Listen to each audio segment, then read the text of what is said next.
ቤተክርስቲያናችን በጉዳዩ ዙሪያ እየተፈተነች እና ጥያቄዎች ከሁሉም አቅጣጫ መነሳት በመጀመራቸው ነው። ሐዋርያትና ነቢያት አሉ ወይ? ሐዋርያትና ነቢያትን ቸርቻችን እንጋብዝ ወይ? ሁሉም ሐዋርያት ነቢያት መሾም ጀምሯል፣ እኛስ አንሾምም ወይ? አንዳንዶች የሾሙም ሁሉ አሉ እና ይሄ ነገር በቃ እየተዘበራረቀ ሄደ። እኛ ባንጠራቸውም ባንሾማቸውም ሐዋርያትና ነቢያት የሚባሉት አገልጋዮች በየቤቱ ገብተዋል፣ በየቲቪ ስክሪኑ ገብተዋል። አብዛኛዎቹ ምዕመን እነሱን እየሰማ ነው። ስለዚህ ይሄ ነገር ዝም ማለት የለብንም፣ ትክክለኛ ምላሽ መስጠት አለብን። በዛሬቱ ቤተ ክርስቲያን በሐዋርያነትና በነቢይነት ስም የሚታዩ ያልተገቡ አካሄዶች፣ የትምህርት መዝበራዎችና አሰራሮች ከዕለት ወደ ዕለት እጅግ አሳሳቢ ደረጃ ላይ ደርሷል። በየቲቪ ስክሪኑ፣ በየማህበራዊ ሚዲያውና በትልልቅ ስቴዲየሞች በሚደገሱ ኮንፈረንሶች ሐዋርያ ነኝ ወይም ነቢይ ነኝ በሚሉ ግለሰቦች የሚደረገው እንቅስቃሴ ህዝቡን ለመጽሐፍ ቅዱሳዊ እውነት ከማነጽ ይልቅ ለከፋ መንፈሳዊና ቁሳዊ ብዝበዛ ዳርጎታል።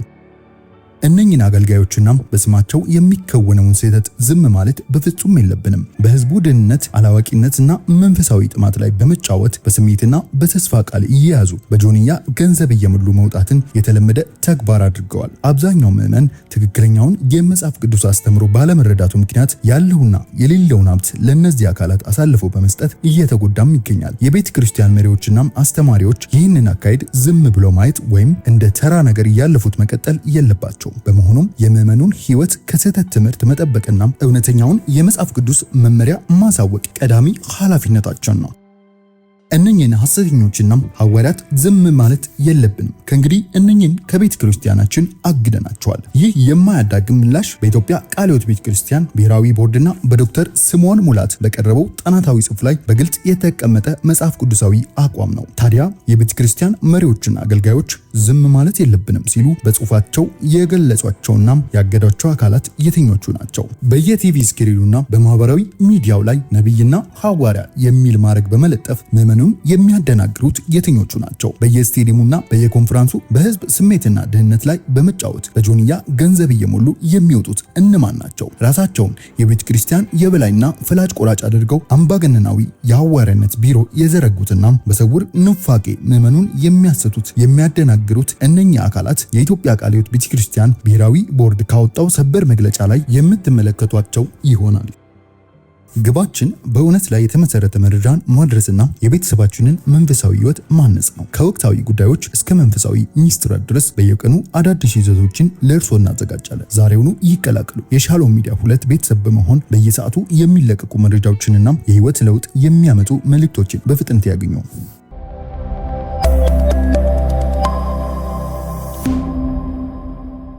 በዛሬቱ ቤተ ክርስቲያን በሐዋርያነትና በነቢይነት ስም የሚታዩ አካሄዶች፣ የትምህርት ዝበራዎችና አሰራሮች ከዕለት ወደ ዕለት ከፍተኛ ጥያቄዎችንና ውዝግቦችን እያስነሱ ይገኛሉ። ዶክተር ስምዖን ሙላት ባቀረቡት ጥናታዊ ጽሑፍ መሰረት ይህ አዲስ የተከሰተ ቢሮና አሰራር በምዕመናን ህይወት በስነ መለኮትና በቤተ ክርስቲያን ህልውና ላይ እያሳደረ ያለው ተጽዕኖ እጅግ አሳሳቢ ደረጃ ላይ ደርሷል። ነቢይ ነኝ ወይም ሐዋርያ ነኝ የሚሉ አካላት ወደ ክፍለ ሀገር ከተሞችና ገጠራማ አካባቢዎች በሚገቡበት ወቅት የሚደረገው አጀባና ጥበቃ እጅግ የተጋነነና ሰዎችን የሚያስደምም ስልት ያለው ነው። በትልልቅ ስቴዲየሞችና ኮንፈረንሶች ህዝቡን በመሰብሰብ በስሜት በተስፋ ቃልና በትንቢት በመያዝ በጆንያ ገንዘብ እየሞሉ ማውጣት የተለመደና መሬት የወረደ ተግባር ሆኗል። አብዛኛው የአካባቢው ህዝብና ምዕመን ትክክለኛውን የመጽሐፍ ቅዱስ አስተምሮ ባለመረዳቱ ምክንያት ያለውና የሌለውን ሀብት ለእነዚህ አገልጋዮች አሳልፎ በመስጠት ለከፋ መንፈሳዊና ቁሳዊ ብዝበዛ እየተዳረገም ይገኛል። አብዛኛው የተዘረፈው ህዝብ የራሷ የቤተ ክርስቲያኗ አባል በመሆኑ አጣዳፊ መፍትሄ ሊሰጠው ይገባል። ቀደም ሲል በቤተ ክርስቲያን ታሪክ ውስጥ ነቢይ ወይም ሐዋርያ ተብሎ በይፋ መሾምና መሬት የወረደ ማዕረግ ማድረግ ያልነበረና በቅርብ ጊዜ የተጀመረ ክስተት ነው። ዛሬ ግን በፌስቡክ በዩቲዩብ እና በቲቪ ስክሪኖች ላይ ሁሉም ሰው በአንድ ጊዜ ከስሙ ፊት ለፊት ፕሮፌት ወይም አፖስትል የሚል ማዕረግ በመለጠፍ ተያይዞታል። ቀደም ሲል ትንቢት ይናገሩ የነበሩ ሰዎች የነበሩ ቢሆንም የሹመትና የቲቪ ወረራውን ግን ከቅርብ ጊዜ ወዲህ እየተከሰተ ያለ ነገር ነው። ምዕመናን እሁድ ወደ ቤተ ክርስቲያናቸው ቢሄዱም በየሳምንቱ ግን በየቤታቸው የሚከፍቱት ስክሪንና ማህበራዊ ሚዲያ እነዚሁ ሰዎችን ስለሚሰሙ አስተምሯቸውንና ድርጊታቸውን በቀጥታ ወደ ምዕመኑ ልብና አእምሮ እየቀረጹ ቤተ ክርስቲያንን እያወኩ ይገኛሉ። ይህ አሰራር ዝም መባል የሌለበት ዋናው ምክንያት የክርስትና መሰረት የሆነውን የእግዚአብሔርን ቃል የሚያስቀሩና የመጽሐፍ ቅዱስን የበላይነት የሚቃወሙ አሰራሮች በመበራከታቸው ነው። ሐዋርያው ጴጥሮስ በሁለተኛ መልእክቱ እንደተናገረው ሐሰተኞችና የስህተት ትምህርቶች ወደ ቤተ ክርስቲያን የሚገቡበት በይፋ አወጀው ሳይሆን አሾልከውና ሾልከው ነው። ኑፋቄ በስውር መንገድ ስለሚሰራጭ ቤተ ክርስቲያን በቃሉ መመርመር አለባት። ዋነኛው የመንፈሳዊነት መለኪያ በሕይወት የሚታይ የመንፈስ ፍሬ መሆን ሲገባው፣ በዛሬው ዘመን ግን በመድረክ ላይ የሚደረግ ትርኢት፣ ድንቅና ተአምር ወይም በሚነገር ሚስጥር ብቻ ሰዎችን ታላቅ መንፈሳዊ የማድረግ አደገኛ አሰራር ሰፍኗል። ፍሬ በሌለበት ሕይወት ውስጥ የሚታይ የጸጋ ስጦታ እውነተኛ የእግዚአብሔር ጸጋ ሊባል አይችልም። በዛሬው ዘመን የሚታየው ሌላው ትልቁ ውዝግብ አገልጋዮች ራሳቸውን የቤተ ክርስቲያን የበላይ ባለቤትና ፈራጅ ቆራጭ አድርገው ማስቀመጣቸው ነው። እኔ የዚህች ቤተ ክርስቲያን ሐዋርያና መስራች ነኝ፣ ሁሉ ነገር በእኔ ስር ነው የሚተዳደረው በማለት ሁሉንም በቁጥጥር ስር የሚያደርግ ከተጠያቂነት ውጭ የሆነ አውቶክራቲክ መዋቅር ዘርግተዋል። መጽሐፍ ቅዱስ እንደሚናገረው 12ቱ ሐዋርያትና ጳውሎስ የትንሣኤው የዓይን ምስክሮች በክርስቶስ በራሱ የተሾሙና የአዲስ ኪዳን መጽሐፍትን የጻፉ መሰረት ጣዮች ነበሩ። ያ ልዩ ቢሮና ስልጣን በዚያው የተጠናቀቀ ነው። መጽሐፍ ቅዱስ የቤተ ክርስቲያን አመራር በቡድን በሽማግሌዎችና በመጋቢዎች እንዲመራ እንጂ በአንድ ሰው አምባገነናዊ ሐዋርያዊ ቢሮ እንዲቀናጅ አያስተምርም። አዲስ ኪዳን ላይ ሐዋርያት አብያተ ክርስቲያናትን ከተከሉ በኋላ የሾሙት ሽማግሌዎችንና ዲያቆናትን እንጂ ተተኪ ሐዋርያትን አይደለም። በኤፌሶን መጽሐፍ ከተጠቀሱት የስጦታ አይነቶች ለቤተ ክርስቲያን የተሰጡበት ዋና ዓላማ ምዕመናን ለአገልግሎት ሥራ እንዲታጠቁ፣ ወደ ክርስቶስ ሙላት እንዲያድጉና በስህተት ትምህርት ነፋስ ወዲያና ወዲህ እንዳይወዛወዙ ለማድረግ ነው። በዛሬው ዘመን ግን እነዚህ ስሞች እንደ ማዕረግ በመጠቀም ራሳቸውን ኮከብ የማድረግና ምዕመኑን ሁል ጊዜ ጥገኛ አድርገው የማስቀረት አሰራር ሰፍኗል። ይህ ችግር በጥንቷ ቤተክርስቲያንም የነበረ ቢሆንም የዛሬው ልዩ የሚያደርገው ግን የቤተክርስቲያን መሪዎች ጉዳዩን እንደ ተራ ነገር እያዩት ማለፋቸው ነው። ምዕመኑ እየተዘረፈና እየሳተ ዝም ብሎ ማየት የቤተክርስቲያን መሪዎች ትክክለኛ አካሄድ አይደለም በሚል ይህ ጥናት ተዘጋጅቷል። መፍትሄው ቤተክርስቲያን እያንዳንዱን አማኝ የጸጋ ስጦታ እንዳለው በማስተማር አገልጋዮች በሕይወታቸው መንፈሳዊ ፍሬ እንዲያሳዩ በመጠየቅና ምዕመኑን በመጽሐፍ ቅዱስ እውነት በማነጽ ከትምህርት ንፋስና ከስህተት ልምምድ ልትጠብቀው ይገባል። የኢትዮጵያ ቃለ ሕይወት ቤተክርስቲያን ብሔራዊ ቦርድ ያወጣውን የማያዳግም ምላሽና ማስጠንቀቂያ ዶክተር ስምዖን ሙላት እነኝን ዝም ማለት የለብንም በሚል በነቢያትና ሐዋርያት ስም የሚደረገውን ዘረፋና ልምምድ ላይ የቤተክርስቲያኗን አቋም ገልጸዋል። የሐዋርያትና የነቢያት አገልግሎት በዛሬይቱ ቤተ ክርስቲያን የሚል ነው። መጽሐፉ ብዙዎቻችሁ እጅ እንደገባ ተስፋ አረጋለሁ። ካላገኛችሁ እዚሁ እኛው ግቢ ስላለ መጽሐፉን ብታነቡት ይበልጥ ዲቴል የሆነ ስራ ስለተሰራ፣ ባለፈው ቻፕል ላይ እንዳልኩት ይሄ ጽሑፍ አፕዴት ይደረግና ይሄ እስከ ታች ድረስ በማስተማር ማዳረስ አለብን በሚል የመጣ ነው እንጂ ዛሬ እኛ ያነሳነው ነገር እንዳልሆነ እንዲሁ እንድታውቁት ነው። እዚህ ጋር እንደሚለው ይሄ ጥናት ለምን አስፈለገ የሚለው ዋና ምክንያት በዘመናችን ቤተክርስቲያን በአሁኑ ወቅት ያለው እጅግ የተዘበራረቀ ከትንቢትና ሌሎች የጸጋ ስጦታዎች አገልግሎት በተያያዘ የሚስተዋለው ብዙ ጥያቄ የሚያስነሳ አካሄድ ሲሆን ቤተክርስቲያናችን በጉዳዩ ዙሪያ እየተፈተነች እና ጥያቄዎች ከሁሉም አቅጣጫ መነሳት በመጀመራቸው ነው። ሐዋርያትና ነቢያት አሉ ወይ? ሐዋርያትና ነቢያትን ቸርቻችን እንጋብዝ ወይ? ሁሉም ሐዋርያት ነቢያት መሾም ጀምሯል፣ እኛስ አንሾምም ወይ? አንዳንዶች የሾሙም ሁሉ አሉ እና ይሄ ነገር በቃ እየተዘበራረቀ ሄደ። እኛ ባንጠራቸውም ባንሾማቸውም ሐዋርያትና ነቢያት የሚባሉት አገልጋዮች በየቤቱ ገብተዋል፣ በየቲቪ ስክሪኑ ገብተዋል። አብዛኛዎቹ ምዕመን እነሱን እየሰማ ነው።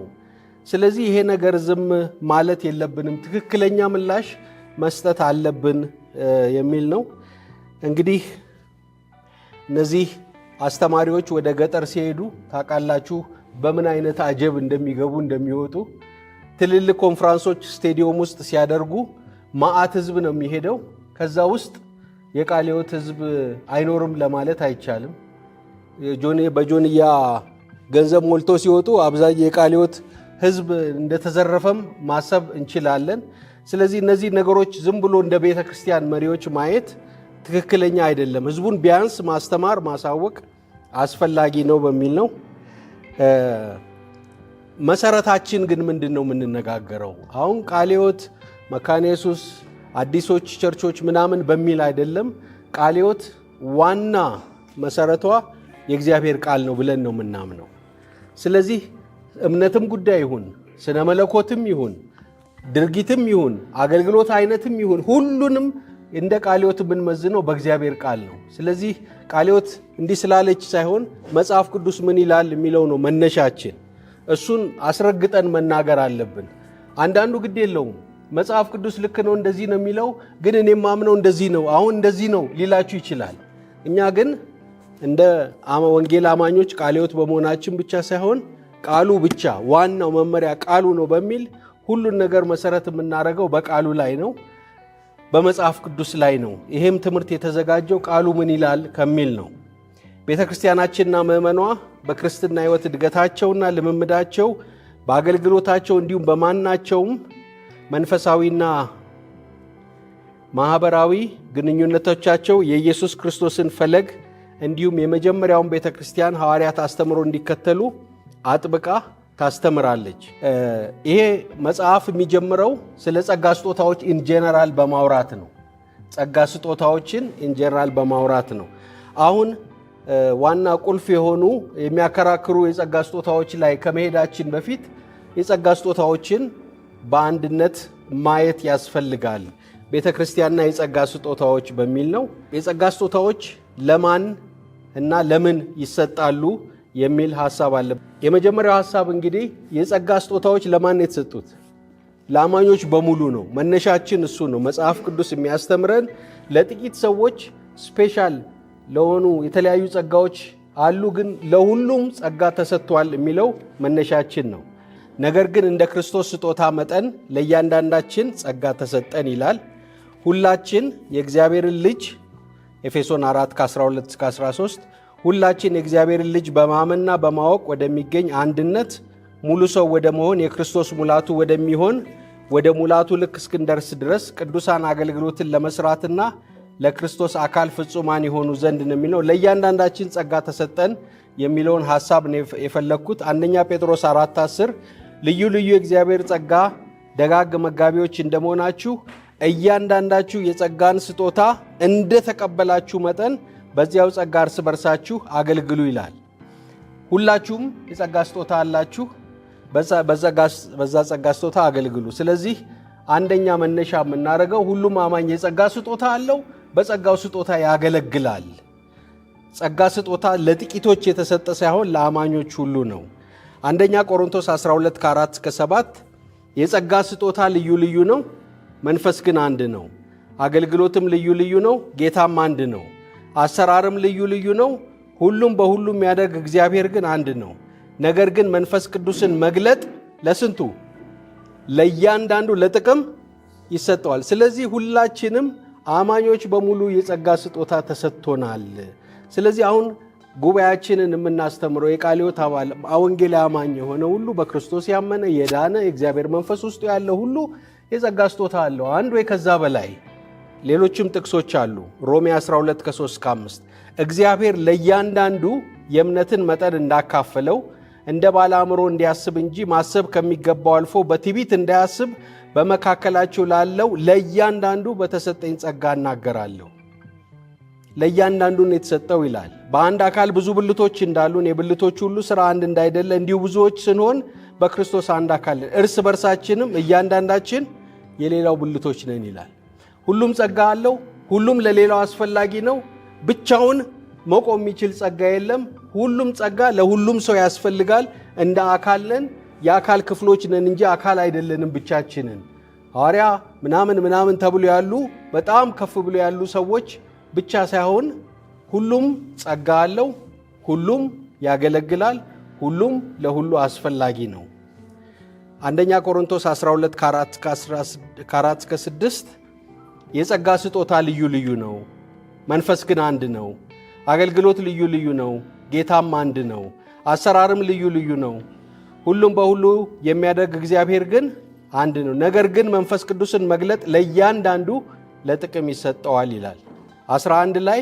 ይህን ሁሉ ግን የአንዱ መንፈስ እንደሚፈቅድ ለእያንዳንዱ ለብቻው እያካፈለ ያደርጋል። ስለዚህ በአጭሩ ሁሉም የጸጋ ስጦታ እንዳለው ማስተማር አለብን የሚል ነው። የጸጋ ስጦታ ለምንና ለማን ይሰጣሉ? መንፈስ ቅዱስ ለቅዱሳን መታነጽ፣ ለወንጌል ሥራ መስፋፋትና ለቤተ ክርስቲያን እድገት ይረዳ ዘንድ ለማን ነው የሰጠው? ለምእመናን ሁሉ ጸጋ ሰጥቷል። በመሆኑም ማንኛውም በጌታ በኢየሱስ ክርስቶስ አምኖ የዳነ እና ወደ እግዚአብሔር ሕዝብ ቤተሰብ ቤተ ክርስቲያን የተቀላቀለ አማኝ ሁሉ ቢያንስ ስንት የጸጋ ስጦታ አለው? አንድ አለው። ከዛ በላይ ሊኖረን ይችላል። እያንዳንዱ አማኝ በግል የተሰጠውን የጸጋ ስጦታ የመለየት እና የማወቅ እንዲሁም ለወንጌል እውነት መስፋፋት፣ ለነፍሳት መዳን እና ለወገኖች ሕይወት መታነጽ ኃላፊነትና ተጠያቂነት ባለበት ሁኔታ እንዲጠቀም ይበረታታል። ስለዚህ እኛ እንደ ቤተ ክርስቲያን እንደ ቃለ ሕይወት ቤተ ክርስቲያን ሁሉም የጸጋ ስጦታ እንዳለው፣ ሁሉም አገልግሎት እንዲሰጥ እንደሚፈለግ በእግዚአብሔር ቃል አሳድገን ኮትኩተን ሁሉም አገልጋይ እንዲሆን፣ ሁሉም በተሰጠው ጸጋ ሁሉ አይሰብክም፣ ሁሉ አይዘምርም፣ ሁሉ ትንቢት አይናገርም፣ ሁሉ እንዲህ አያደርግም። ግን ሁሉም ጸጋ ስጦታ አለው። ሁሉም አስፈላጊ ስለሆነ እንዲያገለግል ማበረታታት፣ ማስተማር የቤተ ክርስቲያን ኃላፊነት ነው የሚለው እንግዲህ መነሻችን ነው። ምክንያቱም አሁን ትኩረቱ የተወሰኑ ላይ ስለሆነ ሌላው ስለተረሳ ምዕመኑ እየመጣ አስራቱን መክፈል አዳምጦ የሚባለውን ብሎ መሄድ ስለሆነ እንደሱ አይደለም። ቤተ ክርስቲያን ሁሉም ጸጋ ስጦታ ስላለው ሁሉም አገልጋይ እንዲሆን ነው ማብቃት ያለባት የሚለው የአስተሳሰብ ሽፍት አስፈላጊ ስለሆነ ነው። ስንት የጸጋ ስጦታዎች አሉ? አሁን እሱን ዝርዝሩ ውስጥ ለመግባት አሁን አስቸጋሪ ነው። ግን እነዚህ ጥቅሶች ላይ የተዘረዘሩ የጸጋ ስጦታዎች አሉ። ሮሜ 12 ላይ አለ፣ አንደኛ ቆሮንቶስ 12፣ ኤፌሶን 4፣ አንደኛ ቆሮንቶስ 7። እነዚህ የሌሎችም አሉ የጸጋ ስጦታዎች የተዘረዘሩባቸው ክፍሎች ናቸው። መጽሐፉ ላይ ተዘርዝረው ታገኛላችሁ። በሁሉም ክፍሎች የተጠቀሱት የጸጋ ስጦታዎች ዝርዝር የተለያየ ቢሆንም ድግግሞሽ አለበት። የተለያየ ቦታ የተደጋገሙ አሉ። እነዚህ ደግሞ በተለያየ ክፍል ሰዎች ይከፋፍሏቸዋል። እሱ ዝርዝር ውስጥ ለመግባት ትንሽ ጊዜ ስለሚወስድ መጽሐፉ ላይ ታገኙታላችሁ። የጸጋ ስጦታዎችን እንዴት ማወቅና መለየት ይቻላል? አንድ የመንፈስ ቅዱስ ስጦታ በአንድ አማኙ ሕይወት ውስጥ የመኖሩ እንዲሁም ስጦታው ከእግዚአብሔር መንፈስ ቅዱስ ነው ወይ ከሌላ አካል ነው ለሚለው ጥያቄ ቀዳሚው መልስ በአገልጋዩ ወይም በአማኙ ሕይወት የሚታየው ፍሬ ነው። እውነተኛ የእግዚአብሔር ጸጋ ያለው ሰው በሕይወቱ የመንፈስ ፍሬ ይታይበታል። ደግሞ የመንፈስ ፍሬ የማይታይበት ከሆነ ጸጋ አለኝ ቢልም እውነተኛ ነው ብለን እንዳንቀበል መጽሐፍ ቅዱስ ስለሚያስተምረን ዋናው የመንፈሳዊነት መለኪያ የጸጋ ስጦታ ወይ እንዲና እንደዛ ማድረግ ሳይሆን የመንፈሳዊ ብስለት መለኪያው ፍሬ ነው ይለናል። ከዚህ ባለፈው የጸጋ ስጦታዎች በአንድ አማኝ ሕይወት ውስጥ ስለመኖራቸው ማረጋገጫው ቤተ ክርስቲያን መሪዎች እና ሌሎች ምዕመናን አይተው የሚመሰክሩት ነው። ይሄ እንግዲህ እንደ መግቢያ ካልን ወደ ዋናው ርዕሳችን እንመጣለን። የሐዋርያትና የነቢያት አገልግሎት። የነቢያትና የሐዋርያት አገልግሎት አሁን ቁልፍ ጉዳይ ሆኖ የተነሳ ነው። ግን አዲስ በዚህ ዘመን በ21ኛው ክፍለ ዘመን የተነሳ ጉዳይ አይደለም። የጥንቷ ቤተ ክርስቲያን ተግዳሮት ከሆኑባት ነገሮች መካከል አንዱ የሐዋርያትና የነቢያት ጉዳይ ነበር።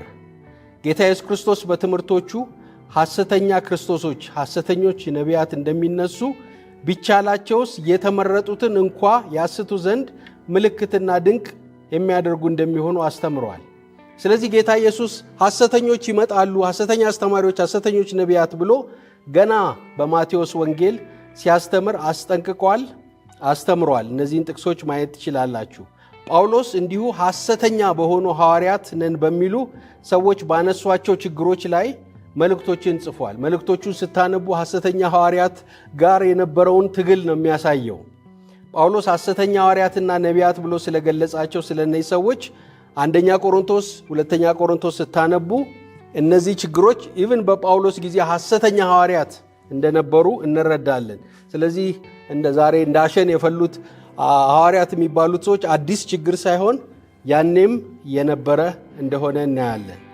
ጴጥሮስ እንዲህ ብለዋል፣ ሁለተኛ ጴጥሮስ 2:1 ነገር ግን ሐሰተኞች ነቢያት ደግሞ በሕዝቡ መካከል ነበሩ፣ እንዲሁም በመካከላችሁ ደግሞ ሐሰተኞች አስተማሪዎች ይሆናሉ። እነርሱም የዋጃቸውን ጌታ እንኳን ክደው የሚፈጥንን ጥፋት በራሳቸው ላይ የሳቡ የሚጠፋን ኑፋቄን አሽልከው ያገባሉ ይላል። ስለዚህ ጴጥሮስ በዛ በብሉይ ኪዳን ሐሰተኞች እንደነበሩ አሁንም አሉ ብሎ ይናገራል። በመካከላቸው ሐሰተኞች አስተማሪዎች ይሆናሉ፣ የዋጃቸውን ጌታ እንኳን ክደው የሚፈጥን ጥፋት በራሳቸው ላይ እየሳቡ የሚያጠፋ ኑፋቄን አሽልከው ያስገባሉ ይላል። ኑፋቄ የሚባለው ነገር እንዲህ እያወጀ ምናምን አይደለም የሚመጣው፣ ሾልኮ ነው የሚመጣው። በጣም ስውር በሆነ መንገድ ነው ወደ ቤተ ክርስቲያን ውስጥ የሚሰራጨው። ዮሐንስ ምን ብሏል? አንደኛ ዮሐንስ 4:1 ወዳጆች ሆይ መንፈስን ሁሉ አትመኑ፣ ነገር ግን መናፍስት ከእግዚአብሔር ሆነው እንደሆነ መርምሩ፣ ብዙዎች ሐሰተኞች ነቢያት ወደ ዓለም ወጥተዋልና። ዮሐንስ ብዙ ሐሰተኛ ነቢያት ወደ ዓለም ወጥተዋል ይላል።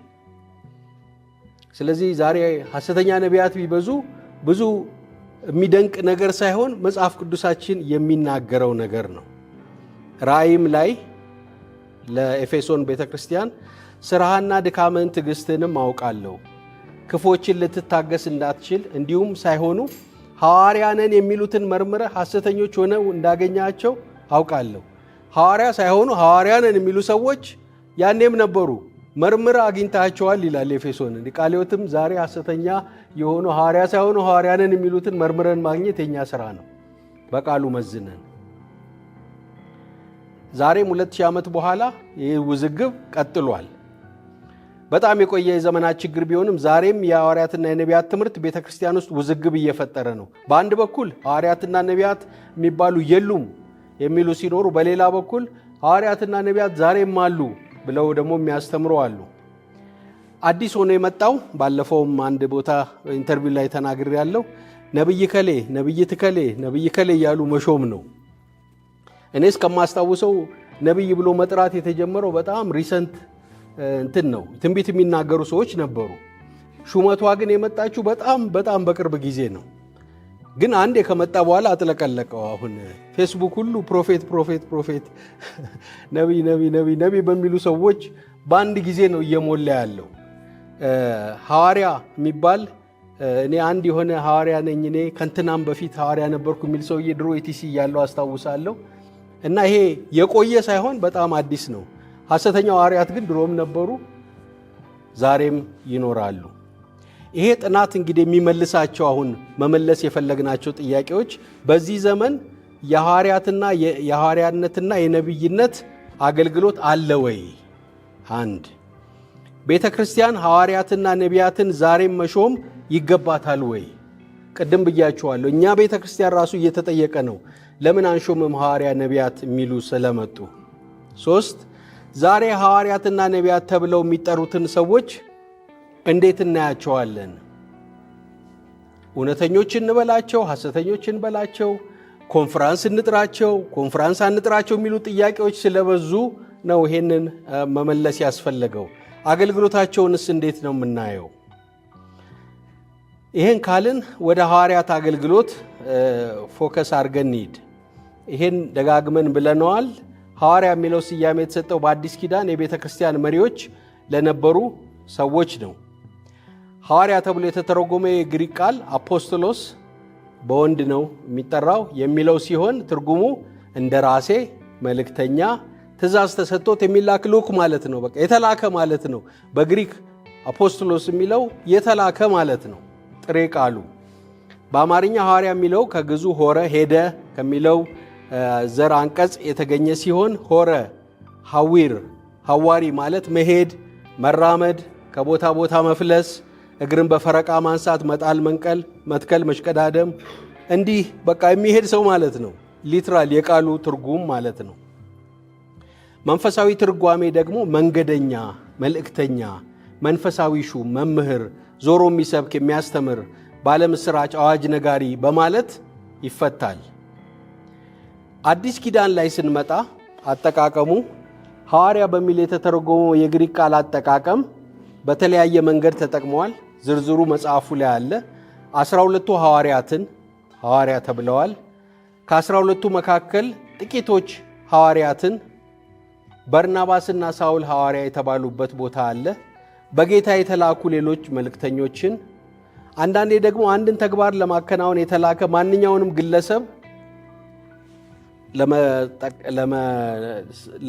በዛ ተጠቅመዋል ለመግለጽ። ሐሰተኛ ሐዋርያትም ጌታ ኢየሱስ ራሱ ሐዋርያ ተብለዋል። አንድራኒቆና ዩሊያን የሚባሉ ሐዋርያ ተብለዋል። የጌታ ወንድም የሆነ ያዕቆብ ሐዋርያ የተባለበት አለ። ስለዚህ ሐዋርያ የሚለው ቃል በመጽሐፍ ቅዱስ ስናይ የተለያዩ አግባቦች ኢየሱስን ጨምሮ 12ቱን እና ሌሎች መልእክተኞችንም የተጠቀሱበት አለ። ስለዚህ ሐዋርያ የሚለውን ቃል እንዲሁ ስንነጋገር እንዲህ ማለት እንችላለን። ከላይ የተጠቀሱትን አጠቃቀሞች ስንመለከት ተመሳሳይ የሚያደርጋቸው ሁሉም ወኪል ሆነው የተላኩ መሆናቸውን ነው። ሐዋርያ ወኪል ሆኖ የተላከ ማለት ነው። የሚለያቸው ምንድን ነው? ማን የላካቸው? ላኪው ማን ነው? መልእክታቸው ምንድን ነው? የት ነው የተላኩት የሚለውን መተንተን ያስፈልጋል። 12ቱ ሐዋርያት የተላኩት በማን ነው? በጌታ በኢየሱስ ነው። ኢየሱስ ክርስቶስ ሐዋርያ ተብሏል። በማን ነው የተላከው? በአባቱ በአብ ነው የተላከው። ወደ ወንጌል ስርጭት የወጡ ሰዎች ሐዋርያ ተብለዋል። በአንጾኪያ ቤተክርስቲያን የላካቸው ማን የላካቸው? ቤተክርስቲያን ለምን አገልግሎት? ለወንጌል አገልግሎት። ስለዚህ ሐዋርያ የሚለው ቃል ማን የላከው፣ ምን ይዞ ነው የተላከው፣ ወዴት ነው የተላከው የሚለውን ሁሉ አብሮ ማየት ያስፈልጋል ማለት ነው። እንግዲህ ጥቅሶቹን ስንመለከት ኤፌሶን 2:20 በሐዋርያትና በነቢያት መሰረት ላይ ምን ሆናችኋል ይላል? ታንጻችኋል። እነዚህ ሐዋርያትና ነቢያት የሚባሉት ዝርዝሩ መጽሐፉ ላይ አለ። የአዲስ ኪዳን አገልጋዮች ከክርስቶስ መልእክት የተቀበሉ የመጀመሪያውን መልእክት ከሱ ተቀብለው ያስተላለፉ መሰረት የጣሉ ናቸው። እነሱ መሰረት አይደሉም። ትምህርታቸው የሰበኩት ወንጌል ከጌታ የተቀበሉትን በመጽሐፍም በቃልም ያስተላለፉት መሰረት ጣዮቹ ናቸው። በሐዋርያትና በነቢያት መሰረት ላይ ታንጻቸዋል ይላል። ሌላው የሚጠቀሰው ኤፌሶን 4:11 ነው። እነርሱም አንዳንዶች ሐዋርያት፣ ሌሎቹም ነቢያት፣ ሌሎቹም ወንጌል ሰባኪዎች፣ ሌሎቹም እረኞችና አስተማሪዎች እንዲሆኑ ሰጠ ይላል። እዚህ ጋር ደጋግመንም በተለያየ መንገድ የገለጽ ነው። 5 ኦፊሶች ይላሉ። 5 ኦፊሶች ያስፈልጋሉ። 5 ኦፊሶች እያሉ ደጋግሞ ሲናገሩ ትሰማላችሁ። እዚህ ላይ ኦፊስ የሚል ቃል የለም 4:7 ነገር ግን እንደ ክርስቶስ ስጦታ መጠን ለስንቶቻችን ጸጋ ተሰጠን ይላል። ለእያንዳንዳችን ነው የሚለው። ሲጀምር ራሱ እኮ ለሁሉም ጸጋ እንደተሰጠ ነው ተናግሮ፣ ለእያንዳንዳችን ጸጋ ተሰጠን። ስለዚህ ወደ ላይ በወጣ ጊዜ ምርኮን ማረከ፣ ለሰዎችም ስጦታን ሰጠ ይላል። ወደ ምድር ታችኛ ክፍል ደግሞ ወረደ ማለት ካልሆነ ይህ ወጣ ማለትስ ምን ማለት ነው? ይህ የወረደው ሁሉን ይሞላ ዘንድ ከሰማይ ሁሉ በላይ የወጣው ደግሞ ያው ነው። እርሱም አንዳንዶቹ ሐዋርያት፣ ሌሎቹም ነቢያት፣ ሌሎቹም ወንጌልን ሰባኪዎች፣ ሌሎቹም እረኞችና አስተማሪዎች እንዲሆኑ ሰጠ ይላል። ስለዚህ የሰጠው ጌታ ምንን ነው? ኦፊስ ሳይሆን ሰዎች ናቸው። ጸጋ ያላቸው ሰዎችን ለቤተ ክርስቲያን ሰጠ። አንዳንዶቹ ምን? ሐዋርያት፣ ነቢያት፣ ወንጌል ሰባኪዎች፣ አስተማሪዎችና እረኞች 5 ናቸው። አንዳንዶቹ አስተማሪና እረኛ አብሮ ስለተጠቀሰ የተያዙ ናቸው ይላል። ግን 5 ብለን መውሰድ እንችላለን። እነዚህ ሰዎች ለቤተ ክርስቲያን በተለይ መሰረት ለመጣል ወሳኝ የነበሩ ስጦታዎች ናቸው እንጂ ከላይ ሲጀምር ለእያንዳንዳችን ጸጋ ተሰጠን ብሎ ነው የሚጀምረው። እነዚህ ግን ለየት ያሉ ስጦታዎች የሆኑት ለምንድን ነው? ከስር ያለውን ስራ ሊሰሩ ስፔሻል ኃላፊነት ስላለባቸው ነው። ስለዚህ በክፍል ውስጥ የተጠቀሱት ስጦታው ያላቸው ሰዎች የትኞቹን አገልጋዮች ነው የሚወክሉት የሚለው በተለይ እዚህ ጋር ፎከሱ መሰረት ጣይ የሆኑትን ነው። እነዚህ ሰዎች ለምንድን ነው የተሰጡት የሚለውን ቀጥለን እናንብበው። ሁላችን የእግዚአብሔርን ልጅ በማመንና በማወቅ ወደሚገኝ አንድነት ሙሉ ሰው ወደ መሆን የክርስቶስ ሙላቱ ወደሚሆን ወደ ሙላቱ ልክ እስክንደርስ ድረስ ቅዱሳን አገልግሎትን ለመስራትና ለክርስቶስ አካል ሕንፃ ፍጹማን የሆኑ ዘንድ እንደ ስተት ሽንገላ ባለ ተንኮል በሰዎች መታለል ምክንያት በትምህርት ነፋስ ሁሉ እየተፍገመገምን ወዲያና ወዲህም እየተንሳፈፍን ሕፃናት መሆን ወደፊት አይገባንም። ነገር ግን እውነትን በፍቅር እያያዝን በነገር ሁሉ ወደ እርሱ ራስ ወደሚሆን ወደ ክርስቶስ እንደግ። ከእርሱም የተነሳ አካል ሁሉ እያንዳንዱ ክፍል በልክ እንደሚሰራ በተሰጠለት በጅማት ሁሉ እየተጋጠመና እየተያዘ ራሱን በፍቅር ለማነጽ አካሉን ሁሉም የጸጋ ስጦታ አለው ብለን ጀመር። ለሁሉም ጸጋ ስጦታ ተሰጠ።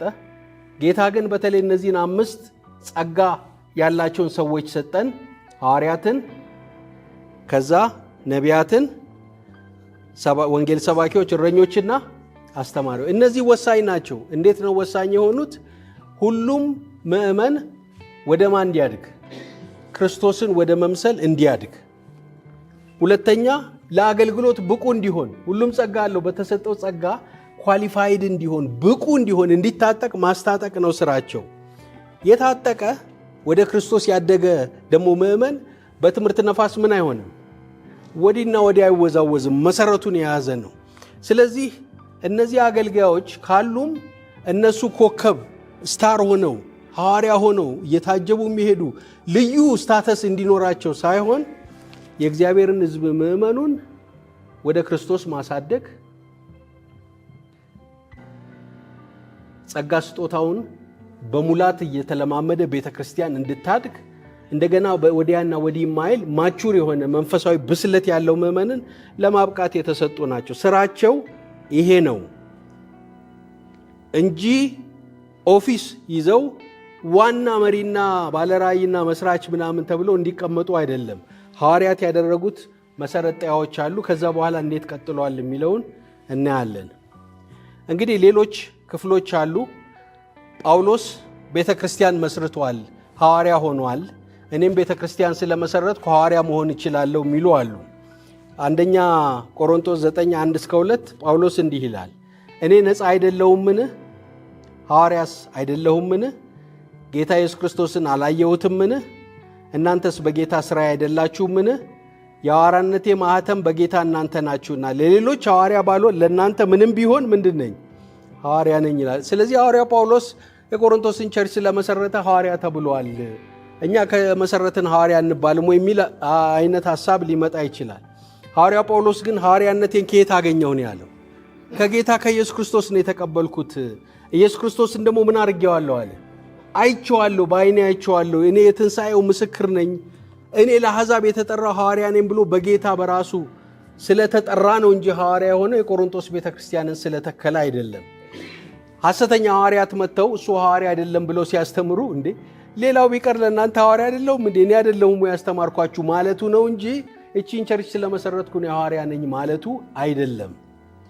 እና የክርስቶስ ሐዋርያ የሚባሉት መሰረጣይ የሚባሉት ራሱን የቻለ መስፈርት አለው። መሰረጣይ ሐዋርያት ኤፌሶን 2:19-22 ይሄ በሐዋርያትና በነቢያት መሰረት ላይ ምን ሆናቸዋል? ታንጻቸዋል የሚባሉት ሐዋርያት ስለ ክርስቶስ በስልጣን እንዲመሰክሩ በራሱ በክርስቶስ የተሾሙ አገልጋዮች ናቸው። እሱን የጠራቸው ሐዋርያት ብሎ የጠራቸው እነሱን ነው። የሐዋርያቱ ቃል ከክርስቶስ ቃል እኩል በሆነ ደረጃ ተቀባይነቱን አግኝቷል። እነሱ የጻፉት ቃል እና ክርስቶስ የተናገረው ቃል በአዲስ ኪዳን የተመዘገበው እኩል የማ ቃል ነው? የእግዚአብሔር ቃል ነው። ስለዚህ ቃሉን እንዲናገሩ ከሱ የተቀበሉትን ሐዋርያት እነ ሉቃስ ከነሱ ሰብስበው ቢጽፉትም የነሱ ቃል ከክርስቶስ የተቀበሉት ስለሆነ ያ ስልጣን ያላቸው ናቸው። ኢየሱስ በሐዋርያቱ በኩል ያስተላለፈው ትእዛዝ በብሉይ ኪዳን በነቢያት በኩል ከተላለፈው መልእክት ጋር በኩል ደረጃ የሚታይ ነው። ሁለተኛ ጴጥሮስ 3:2 ተመልከቱ። ወዳጆች ሆይ አሁን የምጽፍላችሁ መልእክት ይቺ ሁለተኛይቱ ናት። በቅዱሳን ነቢያትም ቀድሞ የተባለውን ቃል በሐዋርያቶቻችሁም ያገኛችኋትን የጌታን የመድኃኒታችን ትእዛዝ እንድታስቡ በሁለቱ እያሳሰብኳችሁ ቅን ልቦናችሁን አነቃቃለሁ። ምንና ምን ነው እኩል ያደረገው? በነቢያት የተጻፈውን ቃል ከማ ጋር? በሐዋርያቶቻችሁ ያገኛችሁትን የጌታን ቃል ይላል። ስለዚህ ልክ ሐዋርያት እነዚህ መሰረታዊ ሐዋርያት የተናገሩት ቃል ልክ ብሉይ ኪዳን የጌታ ነቢያት ነቢዩ ኢሳይያስ ሌሎች ከተናገሩት ቃል ጋር ተመሳሳይ እንደሆነ እኩል እንደሚታይ ይናገር ነበር። አሁን እንደዛ አይነት ሐዋርያትና ነቢያት የሉንም። ሐዋርያትና ስብከታቸው ጽሑፋቸውን እንደ አምላክ ቃል ይመለከቱት ነበረ። ጌታ ኢየሱስ ክርስቶስ በምድር ላይ ያለ ብዙም ነግራችሁ ነገር አለ፣ አሁን ግን ልትሸከሙት አትችሉም አለ። ነገር ግን የእውነት መንፈስ በመጣ ጊዜ ወደ እውነት ሁሉ ይመራቸዋል። ጌታ ያስተማራቸውን መንፈስ ቅዱስ በኋላ እሱ ካረገ በኋላ ያሳሰባቸውን ያንን ነው የጻፉልን። ስለዚህ እነዚህ በጌታ የተመረጡ ሐዋርያት በዛ ክላስ በዛ ስታተስ ያለ ሐዋርያ የለንም የምንለው ለዛ ነው። ሐዋርያ ለመሆን ሐዋርያት ሥራ 1ን ተመልከቱ። ይሁዳን ሲተኩ እንዴት አድርገው ሐዋርያ የሆነውን ለመምረጥ ያደረጉትን ይናገራል። ሐዋርያት ሥራ 1:20 ላይ ተመልከቱ። በመዝሙር መጽሐፍ መኖሪያው ምድረ በዳ ትሁን፣ የሚኖርበትም አይኑር፣ ደግሞ ሹመቱ ሌላ ይውሰዳት ተብሎ ተጽፏል። ስለዚህ ከዮሐንስ ጥምቀት ጀምሮ ከእኛ ጋር እስካረገበት ቀን ድረስ ጌታ ኢየሱስ በእኛ መካከል በገባበትና በወጣበት ዘመን ሁሉ ከእኛ ጋር አብረው ከነበሩት ሰዎች ከነዚህ አንዱ ከእኛ ጋር የትንሣኤው ምስክር ይሆን ዘንድ ይገባል። ከመቼ ጀምሮ? ስለዚህ ከዮሐንስ ጥምቀት ጀምሮ ከእኛ ዘንድ እስካረገበት ቀን ድረስ ጌታ ኢየሱስ በእኛ መካከል በገባበትና በወጣበት ዘመን ሁሉ ከእኛ ጋር አብረው ከነበሩት ሰዎች ከነዚህ አንዱ ከእኛ ጋር የምን ምስክር? የትንሣኤው ምስክር ሊሆን ይገባል። ኢዮስጦስም የሚሉትን በርሲያን የተባለውን ዮሴፍና ማትያስን ሁለቱን አቆሙ። ሲጸልዩም የሁሉን ልብ የምታውቅ አንተ ጌታ ሆይ ይሁዳ ወደ ገዛ ራሱ ይሄድ ዘንድ በተዋት በዚች አገልግሎትና ሐዋርያነት ስፍራ እንዲቀበል የመረጥከውን ከነዚህ ከሁለቱ አንዱን ምን አድርገው? ምን ያረከውን? የመረጥከውን። ጌታ ነው መራጩ። ሿሚው ማን ነው? እሱ ራሱ ነው። ስለዚህ መራጩም ሿሚውም ጌታ ነው 12 ውስጥ። ስለዚህ 12 ውስጥ ገባለው አንድ ነን ከነሱ ጋር የሚል ፉክክር ያለ ካለ የለም ማለት ነው። አንዱ እኔ ታዲያ ጌታ ነው የቴጄሊዮ አሁን የለም በምድር ላይ አለ። የቴጄሊዮ እሱን ካላየ ይሉኛል። ካላየ በቃ የለህም ማለት ነው። እዛ ውስጥ አትገባም መቼም ቢሆን እኮ ምንም ኦብቪየስ እኮ ነው። በዛ ደረጃ ያለ ሐዋርያ የለም። በቃ ኮንክሉድ አለቀ። በቃ ተዘግቷል። ያ ኦፊስ የለም፣ ያ ስልጣን የለም ማለት ነው። ስለዚህ የእግዚአብሔር መንፈስ ቀጥሏል። ቤተክርስቲያን ቀጥላለች። ያንም ሐዋርያት እንደነበሩ ዛሬም በዛው መንፈስኛ ሐዋርያ ነን የሚለው ነገር ከ12 ሐዋርያት ጋር የመሆን ነገር ሊሆን አይችልም። በጌታ በራሱ ተመርጠው የተሾሙ የትንሣኤው ምስክሮች፣ የዓይን ምስክሮች ዛሬ የሉንም የምንለው ለዛ ነው። በክርስቶስ ራሱ የተመረጡ ነበሩ። ጥቅሶቹ ብዙ ስለሆኑ የመልእክታቸው ይዘት ልዩ መሆን፣ ያለምንም ስተት ይናገሩ ዘንድ መንፈስ ቅዱስ ከተፈጥሮ በላይ የሆነ እገዛን ያገኙ ነበሩ። መጽሐፉ ላይ ታዩታላችሁ። በድንቅና በተአምር ቃላቸው የጸና ነበረ። ስለዚህ እነዚህን የሚያሟላ ሐዋርያ በዚህ ዘመን የለም ነው። ይሄ ምንም ልዩ የሚያሻማ የሚያከራክርም ነገር የለውም። ዛሬ ለምን የለንም? በዛ በተመሳሳይ ሁኔታ የሐዋርያነት መስፈርት የሚያሟላ አገልጋይ የለም። ጌታን ያየው በጌታ ቀጥታ የተሾመ የለም። ሐዋርያነት እንዲቀጥል የሚያዝ የአዲስ ኪዳን ክፍልም የለም። አዲስ ኪዳን ቤተ ክርስቲያንን የሚመሩና የሚያስተዳድሩ አገልጋዮች፣ ሽማግሌዎችና ዲያቆናትን እንደሾሙ ይናገራል። ጥቅሶች አሉ፣ በኋላ እናያለን። ግን ሐዋርያት ራሳቸው ቤተ ክርስቲያን ሲተክሉ በዞሩበት ከተማ ሁሉ ሌሎች ሐዋርያትን እየሾሙ ነው የሄዱት? አልሾሙም። ማንን የሾሙት? ሽማግሌዎችን ነው እየሾሙ የሄዱት። ስለዚህ ሐዋርያነት እንዲቀጥል ቢፈለግ ኖሮ እየሾሙ ይሄዱ ነበረ። ጳውሎስ መጨረሻ ሕይወቱ እኔ በመስዋዕት እንደሚደረግ የዮናስ ሕይወት ይሰዋል፣ የሚሄድበት ጊዜ ቀርቧል ሲል ከኔ በኋላ ሐዋርያ ማለት አይለበትም እንደሚቀጥል ቢሆን ኖሮ ግን ለጢሞቴዎስ ነው ኃላፊነት ሰጥቶ ሄዶ እሱ ደግሞ የኤፌሶን ቸርች ፓስተር የነበረ ነው። ቲቶ አንተ በቃኛ ሐዋርያነታችን እያለቀ ስለሆነ የሚቀጥለው ትውልድ ሐዋርያ አላለውም። ስለዚህ የሚቀጥልም መሆኑ እንኳን በዛ ደረጃ እንደሌለ ነው። ተጠናቋል፣ መሰረት ይመጣል። ይህን ጥቅስ ግን ተመልከቱ። ሐዋርያት ሥራ 14ን እንመልከት። 20 ደቀ መዛሙርት ግን ከበውት ሳሉ ተነስቶ ወደ ከተማ ገባ። በነገውም ከበርናባስ ጋር ወደ ደርቤን ወጣ። በዚያችም ከተማ ወንጌልን ሰብከው እጅግ ደቀ መዛሙርትን ካደረጉ በኋላ የደቀ መዛሙርቱን ልብ እያጸኑ በሃይማኖት ጸንተው እንዲኖሩ እየመሰከሩና ወደ እግዚአብሔር መንግሥት በብዙ መከራ እንድንገባ ዘንድ ያስፈልገናል እያሉ ወደ ልስጥራን፣ ወደ ኢቆንዮን፣ ወደ አንጾኪያ ተመለሱ። በየቤተ ክርስቲያኑም ሽማግሌዎቹን ከሾሙላቸው በኋላ ጦመውም ከጸለዩ በኋላ ላመኑበት ለጌታ አደራ ሰጧቸው። እየሾሙ የሄዱት አስፈላጊ ቢሆን ሐዋርያነት ቢቀጥል ኖሮ ምኖችን ነበር የሚሾሙት? ማዕት ከተሞች ናቸው እኮ የዞሩባቸው። ሽማግሌዎችን እየሾሙ ነው የሄዱት እንጂ እነሱን የሚተካ ሐዋርያ ለአንተ ለዚህ ከተማ ሐዋርያ፣ አንተ ለዚህ ከተማ ሐዋርያ አላሉም። ሽማግሌዎችን እየሾሙ ሹመት የሚለውም ቃል እንግዲህ አሁን ቤተክርስቲያን እንደ ቤተክርስቲያን መሾም እዚህ ጋር እናያለን። ሽማግሌዎችን ያው በምንሄድበት እንሾማለን። እንግዲህ ሽማግሌ የሚለው ሰፊ ነገርን ያጠቃላል፣ መጋቢዎችንም ሌሎችንም ያጠቃልል ነው። ምዕራፍ 15 ላይ ሐዋርያት ሥራ ስትሄዱ ትልቅ ጉባኤ ተደረገ። ታስታውሳላችሁ? ጭቅጭቁ አሕዛብ ወደ ጌታ ሲመጡ እናንተ መጀመሪያ አይሁድ መሆን አለባችሁ፣ ዝም ብለህ ስላመንክ ብቻ አማኝ አትሆንም አትድንም የሚል ትምህርት ስለነበረ ኃይለኛ ክርክር ሲነሳ ጉባኤ ተጠራ። ጀሩሳሌም ካውንስል ምዕራፍ 15ን ተመልከቱ። አንዳንዶች ከይሁዳ ወረዱና እንደ ሙሴ ሥርዓት ካልተገረዛችሁ ትድኑ ዘንድ አትችሉም ብለው ወንድሞችን ያስተምሩ ነበር።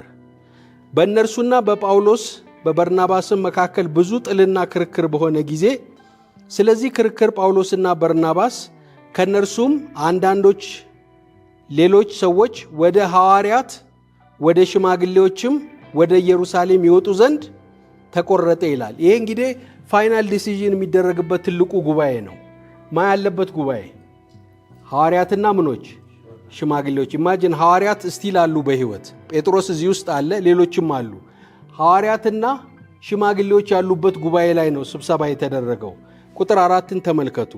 ወደ ኢየሩሳሌም በደረሱ ጊዜ ቤተ ክርስቲያንና ሐዋርያት ሽማግሌዎችም ተቀበሏቸው፣ እግዚአብሔርም በእነርሱ ጋር ያደረገውን ሁሉ አወሩ።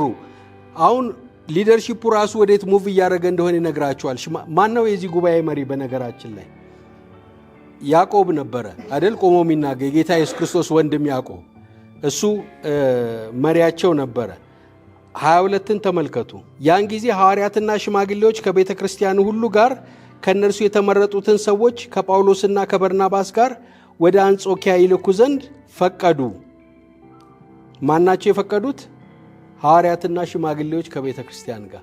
ስለዚህ አሁን ሽማግሌዎች ኦልሬዲ መግባት ጀምረዋል ወደ ሊደርሺፕ ውስጥ። ሐዋርያት አሉ ገና ሄደው አላለቁም፣ ከሽማግሌዎች ጋር ሆነው። 23ም ተመሳሳይ ነገር አለ። አንደኛ ጢሞቴዎስ ላይ ስንሄድ አንደኛ ጢሞቴዎስ 1 ከ3 እስከ 4ን ተመልከቱ።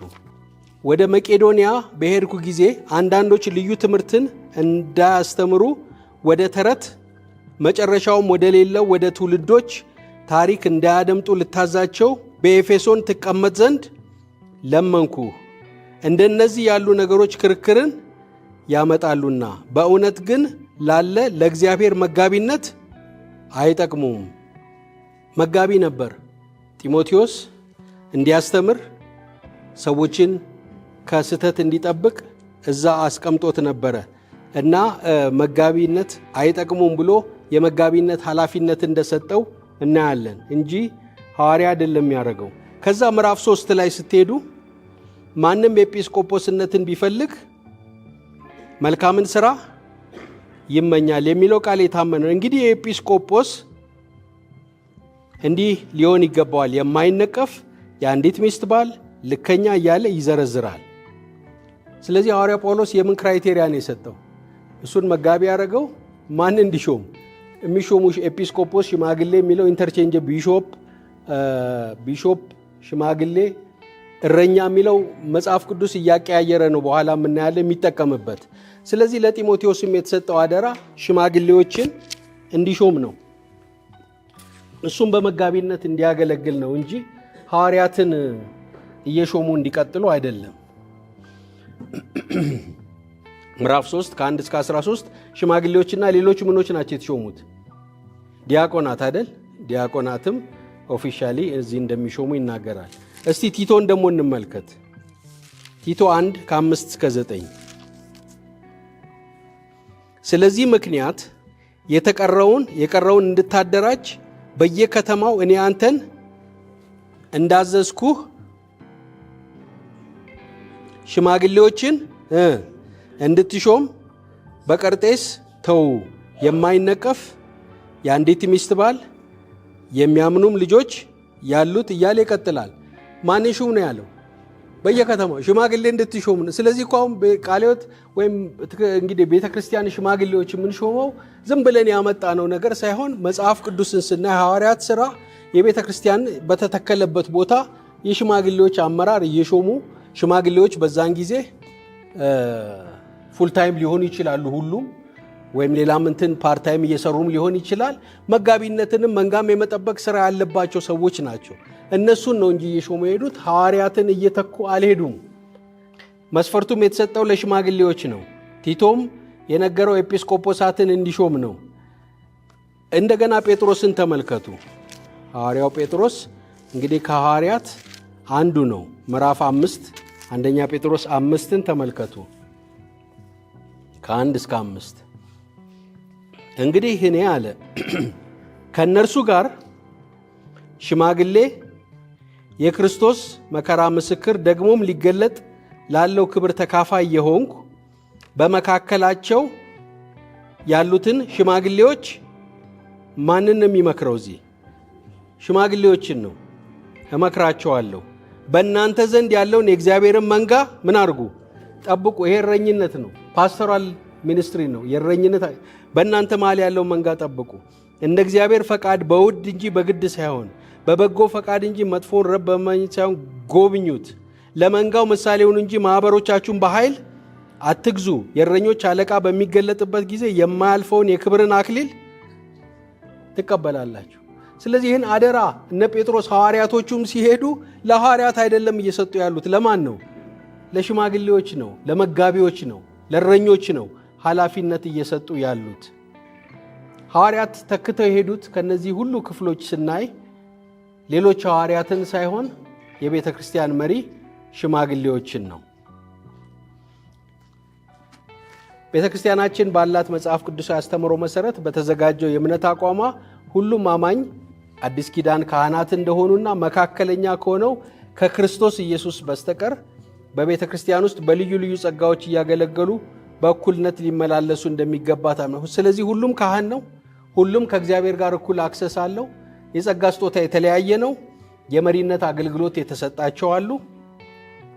የሁሉም ካህንነት ግን እንደተጠበቀ ነው። ስለዚህ በአጠቃላይ ሐዋርያትን እየሾምን እንድንቀጥል ምን የለንም? መጽሐፍ ቅዱሳዊ ትእዛዝ የለንም። ስለዚህ ቃለ ሕይወት አዲስ ነገር ሳይሆን ያመጣ ነው። መጽሐፍ ቅዱስ ላይ ሽማግሌዎቹን ሹሙ፣ ክራይቴሪያው ይሄ ይሁን፣ ዲያቆናት እንዲሆኑ እያለ ይሄዳል እንጂ ከዚህ በኋላ እኛ ስንሄድ የሚተኩት ሐዋርያት እንደዚህ ይሁኑ የሚል ኃላፊነት ወይም ትእዛዝ አልተሰጠም።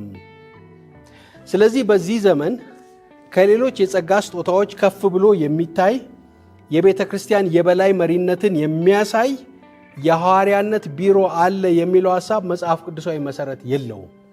እኔ ነኝ የዚህ ቤተ ክርስቲያን ሐዋርያ፣ ባለራእዩ መስራቹ እኔ ነኝ፣ ሁሉ ነገር በእኔ ስር ነው የሚተዳደረው ብሎ ፈላጭ ቆራጭ የሆነ ቢሮ መጽሐፍ ቅዱሳዊ መሰረት የለውም። መጽሐፍ ቅዱስ ያንን አያዘንም። እንዳውም በደንብ ካየነው አንድ መሪ ሳይሆን ፕሉራሊቲ ኦፍ ሊደርስ በግሩፕ ነው የሚመሩት። ከዛ ውስጥ ኦፍ ኮርስ ዋና የሚሆን ሊኖር ይችላል፣ ይኖራል ዴፊኒትሊ። ግን አንድ ሰው ዋና የሆነ ሁሉን የሚገዛ የሚቆጣጠር ሐዋርያ የሚባል ግን በአዲስ ኪዳን ያ ፓተርን የለም።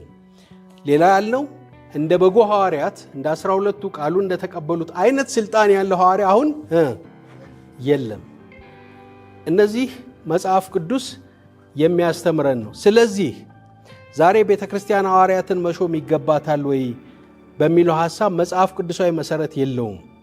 የቤተክርስቲያን መልእክተኞች ሆነው ወንጌል ወዳልደረሰበት አካባቢ ሄደው ወንጌልን ሰብከው ቤተክርስቲያን የሚተክሉ ሰዎችን በቤተክርስቲያን የተላኩ መሆናቸውን ለማሳየት ሐዋርያ ተልከዋል ማለት ቅድም ብያቸው ሐዋርያ ለመሆን ላኪ ያስፈልጋል።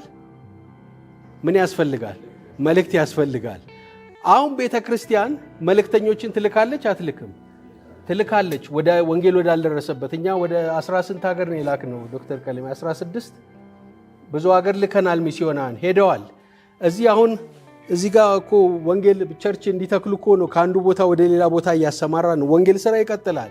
ተልኮ ተሰጥቷቸው ይሄዳሉ። እነዚህ ግን በብሉይ ኪዳን ባለው ሐዋርያ በሚለው ታይትል አንጠራቸውም። ምክንያቱም